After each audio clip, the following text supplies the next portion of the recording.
You think your street is a community. It's not. It's a network of strangers held together by functioning infrastructure, electricity, water pressure, the idea that tomorrow will look like today. When that stops, the network doesn't become a tribe, it becomes a threat grid. And the most dangerous people on that grid aren't the obvious ones. They're not the guy with the neck tattoo or the house with bars on the windows. The real threats are the neighbors you already trust, the ones who know your schedule, the ones who've seen inside your garage. Here's what nobody tells you. Betrayal in collapse doesn't come from evil, it comes from math. A family of 4 burns through stored food in 17 days if they're rationing correctly. Most people aren't rationing correctly. Most people didn't store anything at all. And when a man's daughter is crying from hunger, your friendship means exactly nothing. You have 72 hours before the polite mask comes off. Maybe less. The speed depends on the scenario, but the outcome is mechanical. Social contracts are not laws of physics. They evaporate under pressure. And the neighbors who seem the safest right now are often the ones who will move on you first. There are 3 types. You need to identify them now while it still looks like paranoia. Because once you need this information, it's already too late. Type 1 is the dependent. You know this person. They've lived on your street for 6 years and still don't own a flashlight that works. When the power goes out for 3 hours, they're knocking on your door asking if you have candles. When it snows, they're asking to borrow your shovel. They are not self-sufficient by accident. They are not self-sufficient by design. This is the neighbor who will see your preparedness as a shared resource. Not because they're malicious, because they've been conditioned to believe that help is always available, that someone will figure it out. That in a crisis, the people who prepared will naturally take care of the people who didn't. They will knock on day 1, politely, with a real problem. No water, no food for the kids. And they'll expect you to help because you always have, because that's what neighbors do. And when you hesitate, the politeness will crack. Not into violence, not yet, into something worse. Moral pressure. They'll make it about character. About what kind of person refuses to help a neighbor in need. They'll use your decency as leverage. And if you give them anything, you have just announced to the entire street that you have supplies. You've shown weakness. You've confirmed that pressure works. The dependent doesn't stop at one visit. They come back. They bring friends. They bring family members you've never seen. And each time, the ask gets bigger. Because you've already established the precedent. You've already answered the question of whether you'll share. This is where people die. Not from violence. From generosity. From the inability to say no to someone who looks desperate. Your supply buffer disappears in 48 hours. You fed 8 people instead of 2. And now you're in the same position they were, except you have no one to knock on. The dependent will betray you without ever raising a weapon. They'll do it with need, with children, with the moral weight of watching someone suffer when you could prevent it. And by the time you realize what's happened, your advantage is gone. You cannot save them. This is not cruelty. This is mathematics. If you prepare for 4 and feed 8, everyone starves slower. That's not survival, that's extended dying. Identify the dependents now, the ones who borrow, the ones who ask, the ones whose homes you've never seen a stockpile in. They're not your friends in collapse. They're calorie drains with a social claim on your resources. And here's the part that matters. You can't explain this to them ahead of time. If you try, you've just told them you're prepared. You've made yourself the target before the crisis even starts. So you note it, you map it in your head. And when it happens, you already know who's coming. The worst part about the dependent is they don't even realize what they're doing. In their mind, they're the victim. You're the one with resources. You're the one being selfish. They've reframed the entire situation so that your preparation becomes your moral failing. They didn't plan, but somehow that's not their fault. You did plan, and now you owe them. That's the logic. That's how fast it flips. And they will tell others. This is guaranteed. The moment you turn them away or give them less than they wanted, they'll talk. They'll go to the next house and say you refuse to help. They'll paint you as the enemy. And now you're not just dealing with one dependent, you're dealing with a cluster of them, all comparing notes, all deciding that you're the problem. If you're still thinking clearly, subscribe to this channel right now and leave a comment. Just type the word dependent so I know you're tracking this, because what I'm about to tell you next is going to make you rethink everyone on your block. Type 2 is the observer. This one's harder to spot because they don't look desperate. They look stable, maybe even prepared. They're the neighbor who keeps to themselves, doesn't borrow, doesn't ask for help, you barely know them, and that feels like safety. It's not. The observer has been watching you for years. They've seen the deliveries, they've noticed your car is always full of gas, they've walked past your house at different times and noted the lights, the generator hum during the last outage, the fact that you didn't panic buy when everyone else did because you didn't need to. They've cataloged all of it without saying a word. You think they're independent, they're not. They're patient. The observer doesn't knock on day one. They wait. They watch the dependent swarm you. They watch you turn people away or let them in. Either way, they're gathering intelligence. They're noting your response patterns. They're seeing how much you'll tolerate before you react. And they're doing it from a distance so you never register them as a threat. Here's the difference. The dependent believes they're entitled to your help. The observer believes they're entitled to your supplies. They've done the same math you have. They know what's valuable. They know what runs out first. And they've decided that when the time comes, they'll just take yours. This is not a smash and grab. The observer doesn't move until they've confirmed 3 things. 1, you have what they need. 2, you're vulnerable enough to be a feasible target. 3, the social cost of taking from you is lower than the survival cost of not taking from you. That third one matters. In a functioning society, theft has consequences. In collapse, theft has witnesses at best. And if those witnesses are also starving, they're not going to intervene. They're going to wait and see if the observer succeeds, because if they do, that's a model everyone else can copy. The observer might live 3 doors down, might be the quiet guy who waves but never stops to talk, might be the woman who always seems to be out in her yard at the same time you are, just trimming hedges, just existing in your peripheral vision. You've written them off as harmless because they've never asked you for anything. That's the point. They don't need to ask. They already know the answer. When they move, it won't be random. It'll be timed, right after you've taken in a dependent, when your guard is down and you're emotionally drained from the confrontation. Or late in the evening when your lights go off. Or during a secondary crisis, a fire 2 streets over, something that splits attention and creates cover. The observer has a plan. You don't even know you're part of it. And here's what makes this type dangerous in a way the dependent isn't. The observer is calm. They're not acting out of panic. They're acting out of logic. And that means they're willing to do things the dependent won't. They're willing to wait until you're asleep. They're willing to use tools. They're willing to escalate to violence if the math supports it, because they've already made peace with that decision days ago. You will not see this coming. That's the design. The way you identify the observer is backward looking. You don't catch them watching you. You notice the absence. The neighbor who never needs help. Who never socializes, who seems just a little too comfortable when everyone else is visibly stressed. That comfort is not strength, it's targeting patience. Most people think the loner is safe because they're self-reliant. Sometimes that's true, but sometimes the loner is just someone who's already decided they don't need a community because they'll take what the community has when the time is right. You cannot befriend your way out of this. You cannot build trust with someone who sees you as inventory. The only defense against the observer is making yourself a harder target than the house next to you. That's it. You don't have to be untouchable. You just have to be more trouble than you're worth compared to the alternative. This means noise deterrence. This means visible signs that you're paying attention. This means not broadcasting your supplies, but also not looking like easy prey. The observer is doing cost-benefit analysis in real time. You need to tip that equation away from yourself.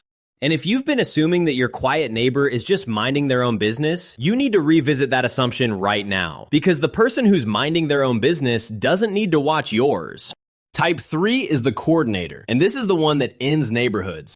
The coordinator is not a prepper, they're not a criminal, they're a middle manager, a PTA organizer, a guy who runs the HOA meetings, someone who's used to gathering people, making decisions for groups, and being listened to. In normal times, they're harmless, helpful even. In collapse, they're the reason your block becomes a mob. Here's how it works. Day 2, maybe day 3, someone floats the idea of pooling resources. It sounds reasonable. Everyone puts in what they have and we ration it fairly. We work together. We survive as a community. And the person pushing this idea the hardest is the coordinator. They will sell it as fairness, as cooperation, as the moral thing to do, and a lot of people will agree because it sounds better than the alternative. It sounds like civilization. It sounds like we're not animals. But here's the reality. Pooling resources means you lose control of your supplies. It means the group decides who gets what, and the group is run by the coordinator, which means the coordinator decides. And the coordinator has just invented a system where your preparedness now feeds people who didn't prepare, and you no longer have veto power. This is theft with a committee. The coordinator isn't doing this out of malice. They genuinely believe they're helping. They think they're preventing chaos. But what they're actually doing is consolidating control. And the people who benefit most from consolidation are always the ones holding the clipboard. You will be pressured to comply, not with violence, with votes, with public shaming. The coordinator will call a meeting. Everyone on the street shows up. And someone, usually a dependent, will say they're hungry.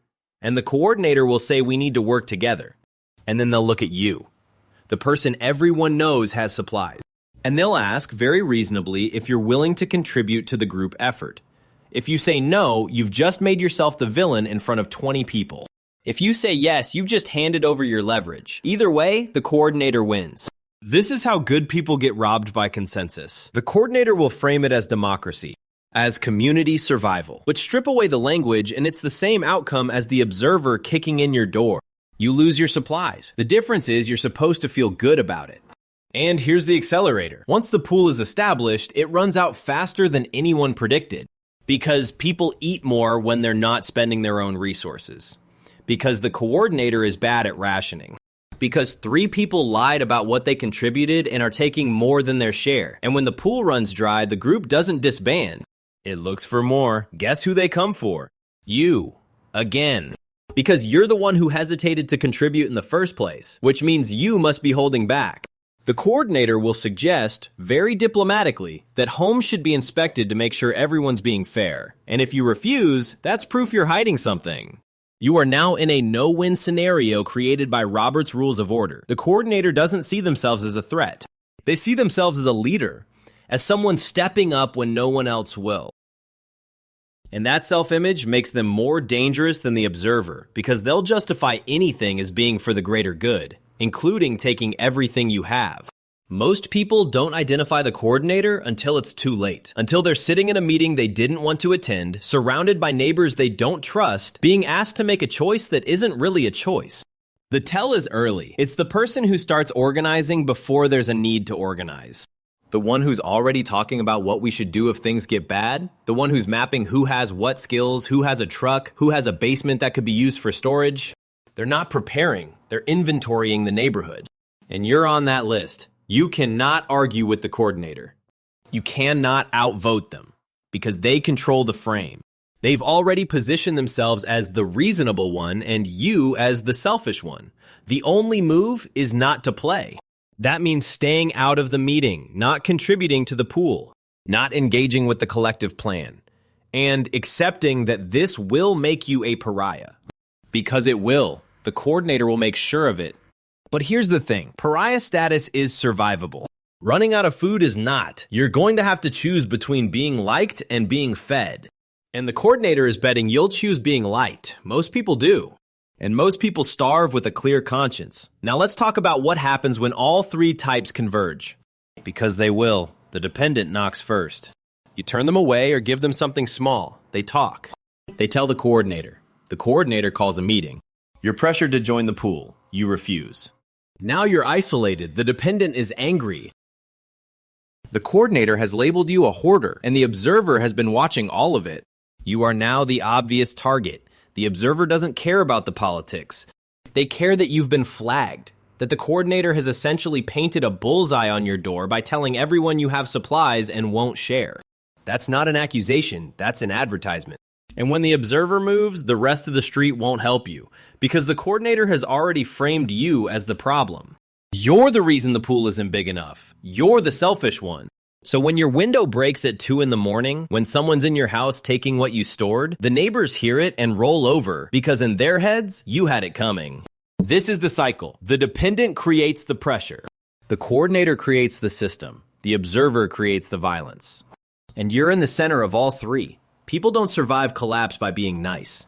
They survive by being invisible, by being boring, by looking like they're struggling just as much as everyone else. You do not fix this by being better armed or better stocked.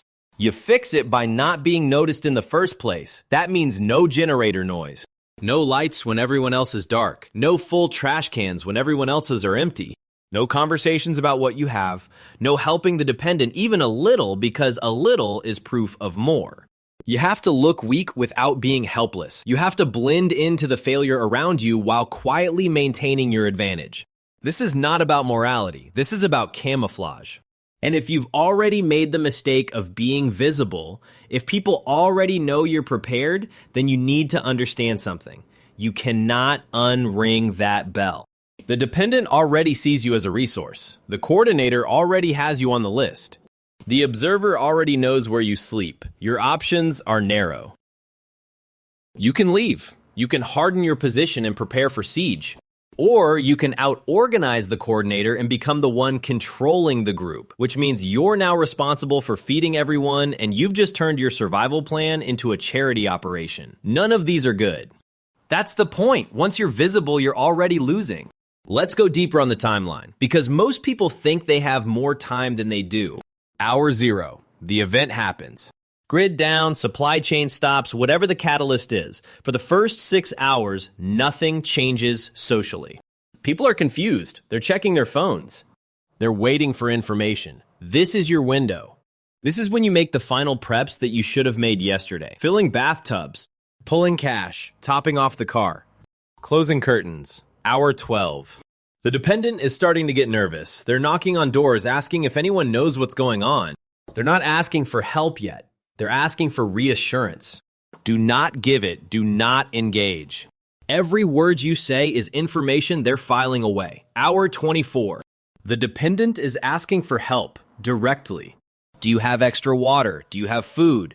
Can I borrow your phone charger? This is the moment. How you respond here determines the next 72 hours. If you help, you're now the help. If you refuse, you're now the target. There is no neutral answer. Hour 48. The coordinator is organizing. There's a meeting. Someone's taking charge. If you're not there, you'll hear about it later. If you are there, you're being sized up. The coordinator is noting who has supplies, who has skills, who's panicking, and who's calm. Calm is a tell. Calm means prepared. Don't be calm in public. Hour 72. The observer is moving. Not on you, probably. On someone else. Someone who showed too much. Someone who fed the dependent. Someone who argued with the coordinator. You're watching this happen 3 doors down and you're thinking, thank God it's not me. It will be you. Just not yet. Day 5. The pool has run out. The coordinator is calling another meeting. This time, it's mandatory. This time, they're talking about inspections, about fairness, about how we're all in this together and some people aren't pulling their weight. You are some people. Day 7. The dependent is no longer polite. The coordinator is no longer asking. The observer is no longer waiting. And you're in a situation where the only move is force. And force means you've lost even if you win. Because now you're the one who shot a neighbor over a bag of rice. This is the compression. This is how fast civility dies. Not in months, in days. And the people who make it are the ones who saw it coming and adjusted before hour 12. The ones who didn't wait to be asked. Who didn't wait to be organized. Who didn't wait to be targeted. You need a plan for all 3 types right now. Not a gear list, a plan. Who are the dependents on your street? Write them down. Who's the coordinator? There's always one. Who's the observer? That's harder, but take a guess. And then decide what you're doing when they knock, when they call the meeting, when they come through the window. Because if you're deciding in the moment, you're already wrong. Here's the piece no one talks about, the psychological load of saying no. You've been conditioned your entire life to help, to be a good neighbor, to share, to cooperate. Every piece of social training you've received since childhood is telling you that refusing someone in need makes you a bad person, and the dependent knows this. The coordinator weaponizes this. Even the observer is counting on it because hesitation is delay, and delay is opportunity. When the dependent shows up with kids who haven't eaten, your brain is going to scream at you to help. That's not weakness. That's wiring. But wiring gets you killed.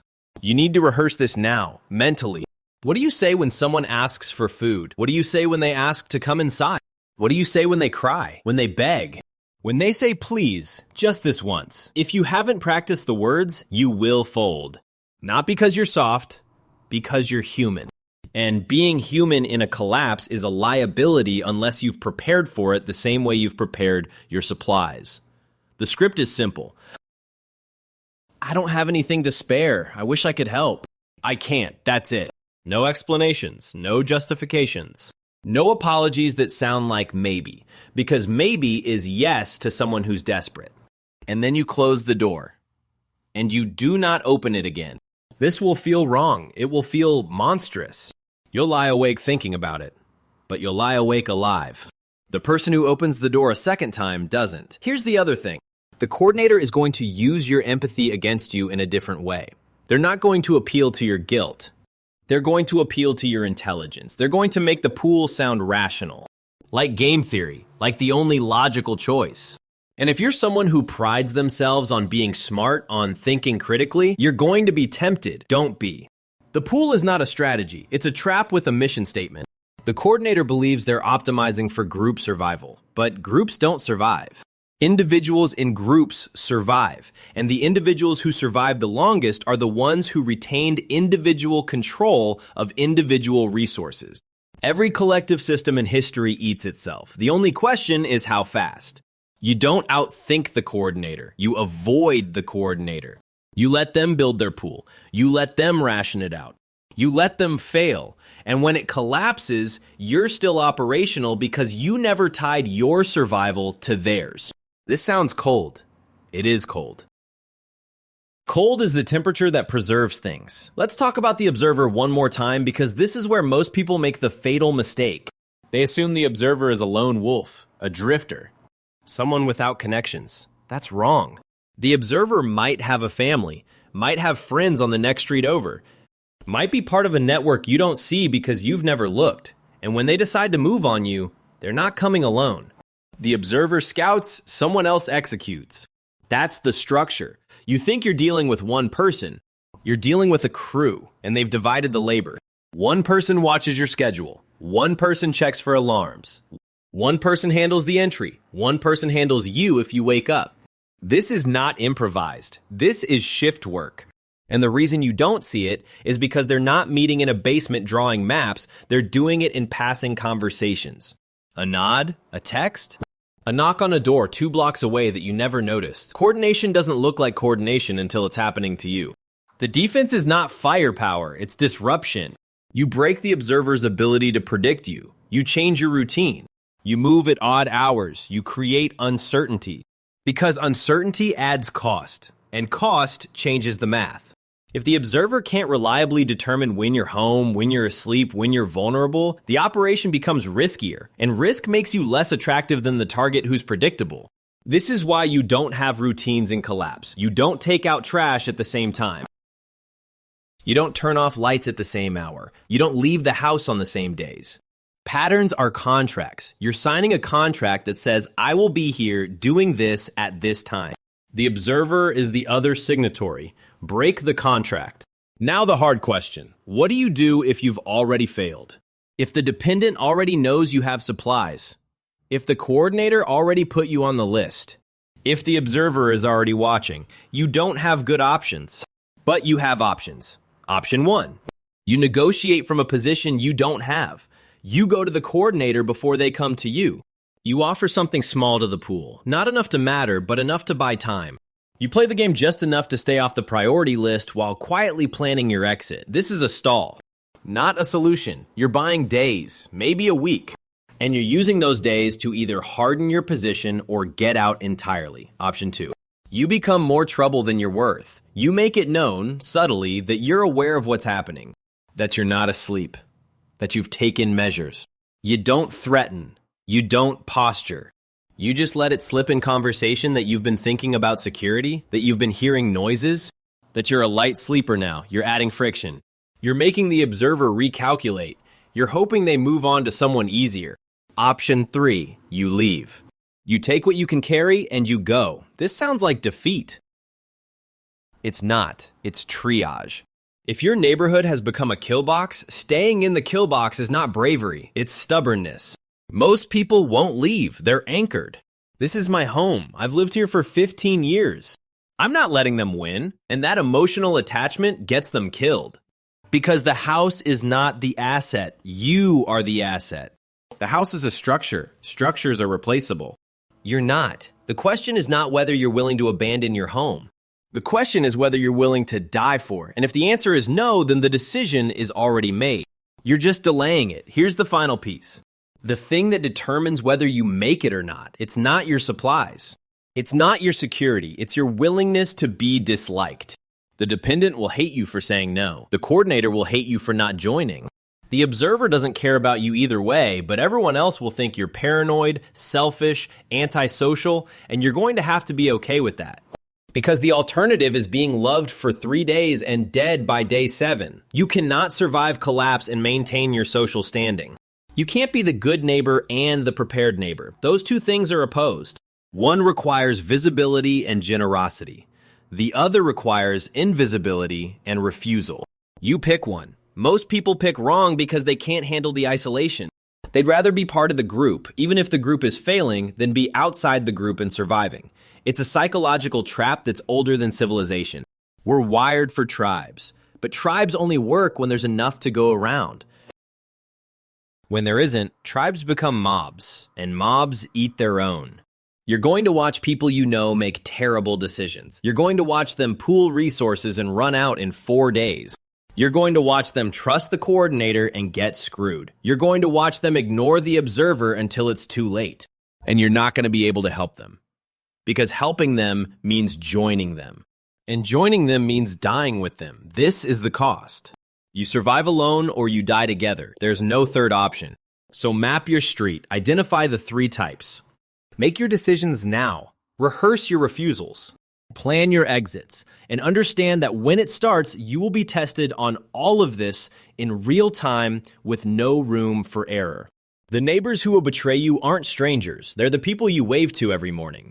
And they'll betray you while believing they're justified. The dependent because they need to. The coordinator because it's fair. The observer because it's efficient. And none of them will lose sleep over it. So don't lose sleep over them. Decide now who you're willing to feed and who you're not. Decide now what you'll defend and what you'll abandon. Decide now what kind of person you're going to be when the lights go out. Because the version of you that exists right now, the one that wants to be kind and helpful and part of the community, that version doesn't survive what's coming. You need to build the version that does. And you need to build it before the knocking starts.